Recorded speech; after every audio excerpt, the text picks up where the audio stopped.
வணக்கம்.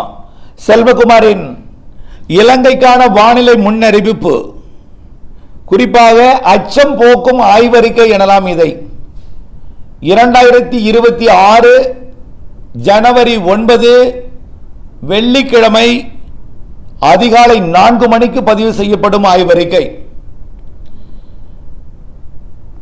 இலங்கைக்கு கிழக்கே நீடித்துக் கொண்டிருக்கக்கூடிய ஆழ்ந்த காற்றழுத்த தாழ்வு மண்டலம் இந்திய வானிலை ஆய்வு நிறுவனம் நேற்றைக்கு ஹம்மந்தோட்டா மற்றும் கல்முனை இடைப்பட்ட பகுதியில் கரை கடக்கும் என்று அறிவித்திருந்தார்கள். அதற்கு அப்புறம் நேற்றைக்கு நள்ளிரவில் 11:30 மணிக்கு இது திரிகோணமலை கல்முனை இடைப்பட்ட பகுதியில் கரை கடக்கும் என்று அறிவித்திருக்கிறார்கள். இதே தகவல் தான் இலங்கைக்கும் கிடைத்திருக்கும். இப்படி கடந்தால் என்ன ஆகும்னு பார்த்தீங்கன்னா, இலங்கையின் ஒட்டுமொத்த பகுதிக்கும் நிறைய மழைப்பிடிப்பை கொடுக்கும். ஆனால் இப்படி கடக்க வாய்ப்பில்லை, அச்சப்பட வேண்டாம். எப்படி போகும் அப்படின்னு பார்த்தீங்கன்னா, ஆனால் அதிகாரப்பூர்வ வானிலை அறிக்கைக்கு இலங்கை வானிலை ஆய்வறிக்கையை பார்க்கவும், ஆனால் நம்முடைய அறிக்கையும் ஒப்பிட்டு கொண்டு அச்சமோ பீதியோ இல்லாமல் இருக்க கேட்டுக்கொள்கிறேன். அப்படிதான் சொல்லணும். புரியுதுங்களா? ஓகே. இப்போ இந்த நிகழ்வு எங்கே வரும்னு பார்த்தீங்கன்னா, இப்போ எங்கே இருக்குன்னா சுமார் 175 கிலோமீட்டர் தொலைவில் திரிகோணமலைக்கு 200 கிலோமீட்டர் வச்சுக்க, 175 திரிகோணமலைக்கு கிழக்கு தென்கிழக்கே நீடித்துக் கொண்டிருக்கு. இது அதாவது 9ஆம் தேதி வெள்ளிக்கிழமை காலையில் இது படிப்படியாக இன்றைக்கு இரவு திரிகோணமலைக்கு கிழக்கு புறமாக நெருங்கி வரும். ஆனால் திரிகோணமலையில் கடக்காது. திரிகோணமலையில் கடக்க வாய்ப்பில்லை. இன்றைக்கு நள்ளிரவு திரிகோணமலைக்கு நெருக்கமாக வரும். நாளை சனிக்கிழமை அதிகாலை முல்லைத்தீவுக்கு நெருக்கமாக வரும். நாளை காலை முல்லைத்தீவு அருகே இருக்கும்.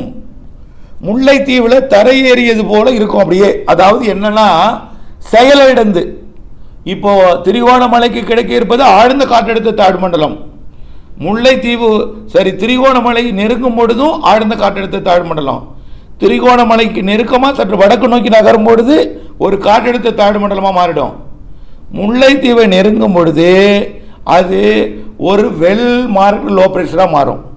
ஒருவேளை காற்றழுத்த தாழ்வு மண்டலமாக இருந்தாலும் முல்லைத்தீவை தாண்டி இலங்கை தரையில் பாதி நிலத்தில் பாதி கடலில் பாதியாக யாழ்ப்பாணம் காங்கேசனம் துறை பகுதியை நோக்கி நகரும் பொழுது அது ஒரு வெல் மார்க் லோ பிரஷராக மாறிடும்.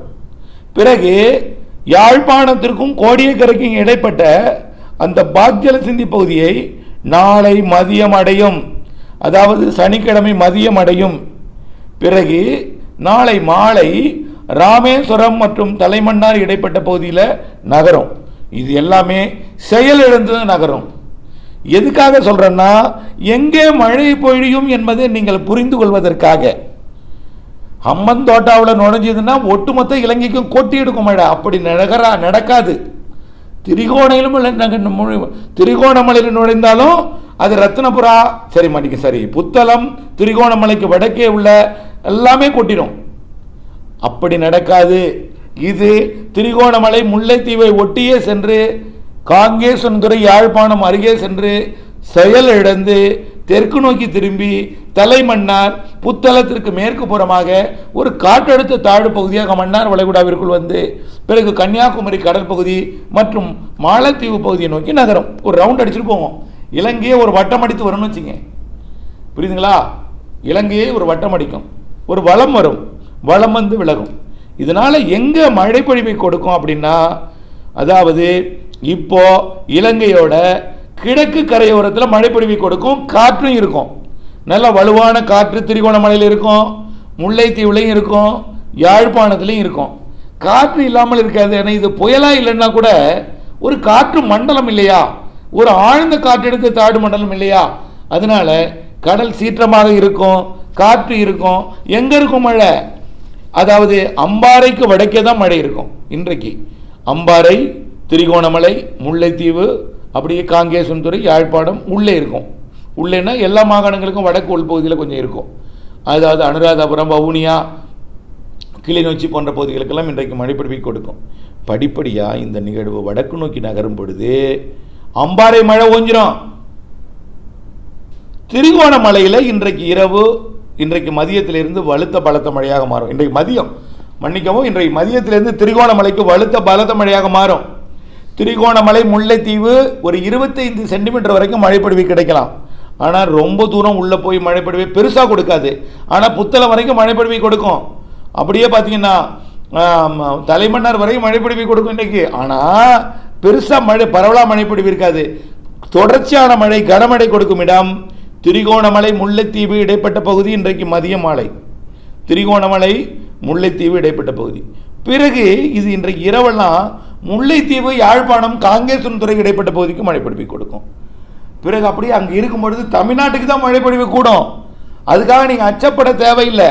மழைப்பொழிவு வடக்கு கிழக்கு மாகாணங்களுக்கு மிக கன மழைப்பொழிவு உண்டு. எங்காவது ஒரு இடத்துல ஒரு 25-30 சென்டிமீட்டர் பெய்யலாம். அது முல்லைத்தீவுக்கும் திரிகோணமலைக்கும் இடைப்பட்ட பகுதியாக தெரிகிறது. திரிகோணமலை, முல்லைத்தீவு இடைப்பட்ட பகுதிக்கு 25-30 சென்டிமீட்டர் வரைக்கும் மழைப்பொழிவை கொடுக்கலாம். கொஞ்சம் கூடுதல் கூட 35 கூட கொடுக்கலாம். இது பெரும்பாலும் கடலோர பகுதி என்பதனால பெருசாக பாதிக்காது. வடக்கே முல்லைத்தீவு, யாழ்ப்பாணம், காங்கேசன்துறை பகுதிக்கு வரும்பொழுது காற்றும் கொஞ்சம் மழையும் இருக்குமே தவிர பெருசாக பாதிக்காது. டிட்வா புயலை நினைச்சு நீங்கள் அச்சப்பட தேவையில்லை. டிட்வா என்பது ஒரு புயல், இலங்கை ஊடாக கடந்தது, நிறைய காற்றை குவித்தது. அப்போ குளிர்காலம் இல்லை, மழைக்காலம். நிறைய நீராவி காற்றை கொண்டு வந்தது, நீராவியை கொண்டு வந்து ஏற்றியது, அளவான குளிர் இருந்தது. இப்போ கொஞ்சம் குளிர்காற்று அதிகம் வர்றதுனால மழை இருக்கும் இடம் செட்டிங், இருகாற்று, இனவி எல்லாமே எங்கே இருக்கும்? தமிழ்நாட்டுக்கு இருக்கும், வடக்கு கிழக்கு மாகாணங்களுக்கு இருக்கும், ஒட்டுமொத்த இலங்கைக்கு இருக்காது. எங்கே இருக்குன்னா கிழக்கு மாகாணங்கள், வடக்கு மாகாணங்களுக்கு இருக்கும் அதிகமான மழை.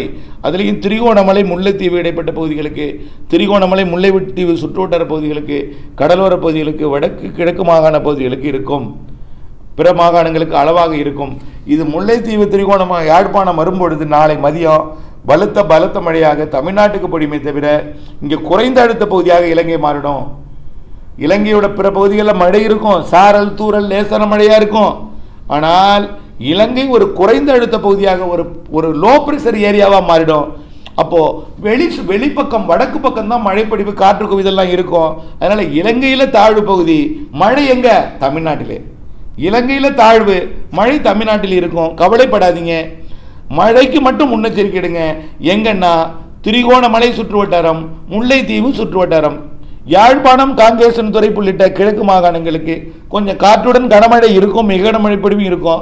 அச்சப்பட வேண்டாம். அதிக மழை, நிறைய மழை அப்படின்னா திரிகோணமலை, முல்லைத்தீவு இடைப்பட்ட பகுதி, திரிகோணமலை கொஞ்சம் தெற்கு பகுதியிலையும் இருக்கும். தெரியுதுங்களா? பாட்டிகோலா அந்த வடக்கு பகுதிக்கும் வடக்கே உள்ள பகுதிகள் திரிகோணமலை மற்றும் முல்லைத்தீவு சுற்றுவட்டார பகுதி. அம்பாறைக்கு வடக்கே தாங்க மழை, அம்பாறைக்கு தெற்கே இருக்காது. அதில் நீங்கள் கண்டிக்கெல்லாம் பெருசாக இருக்காது, ஆனால் மழை இருக்கும். பாதிக்கும் மழை இல்லை, ஆனால் எச்சரிக்கையாக இருங்க. கொஞ்சம் மழை பெஞ்சால் கூட கண்டிக்கு நிலச்சரிவு ஏற்படுத்தினா வெடிப்புக்குள்ளே தண்ணி வந்து இது எச்சரிக்கையாக இருக்கணுமே தவிர பாதிப்பு இருக்காது. ஆனால் வடக்கு கிழக்கு மாகாண கடலோர பகுதி, முல்லைத்தீவு, திரிகோணமலைக்கு மட்டும் நிறைய மழை இருக்குது, அதுக்கு மட்டும் எச்சரிக்கை இருந்தால் போதும். அப்புறம் வடக்கு யாழ்ப்பாணம் செயலிழந்து தாழ்வு பகுதியாக இருக்கும், இலங்கை தாழ்வு பகுதியாக இருக்கும், தமிழ்நாட்டில் மழை இருக்கும். இலங்கை ஒரு குறைந்த அழுத்த பகுதியாக இருக்கும், தமிழ்நாட்டில் மழை பெய்யும். புரியுதுங்களா? இணைந்தே எங்கள் அப்டேட்ஸுடன் அச்சம், பீதி தவிர்த்து நிம்மதியாக இருக்க அன்போடு கேட்டுக்கொள்கிறேன். நன்றி.